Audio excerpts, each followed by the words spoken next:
Sun correspondent Holbrook Bradley was only 28 when he went to Europe to cover the war, latching on to the 29th Infantry Division.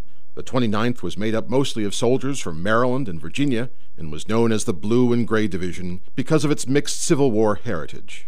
A daring correspondent, Bradley often reported from the front lines. I'd go down to the war room 5 o'clock every morning to find out where the action was.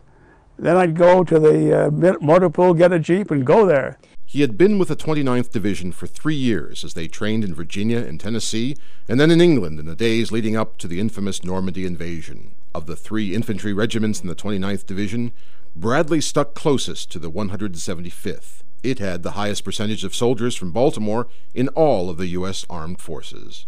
Less than a week before D-Day, he wrote about his comrades in anticipation. This is the moment for which the men and officers of this outfit have sweated and strained, hoped and prayed, during 3 years of training, much of which has been drab, monotonous, and routine.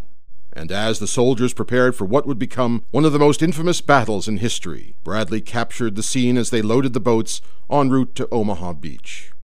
Weighed down with packs, bedding rolls, gas masks, ammunition belts, shovels, canteens, rifles, and pistols, lines of olive-drab helmeted men packed transport ships waiting to cross the English Channel. The men knew by now that this was the real thing.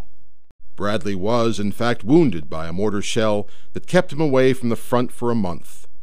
And the next thing I knew, it was right over my head and went off, and it felt like a baseball bat had hit my thigh or my leg, and I went down. I couldn't stand up. I couldn't move. But his sacrifices for both the Baltimore Sun and the country did not go unrecognized.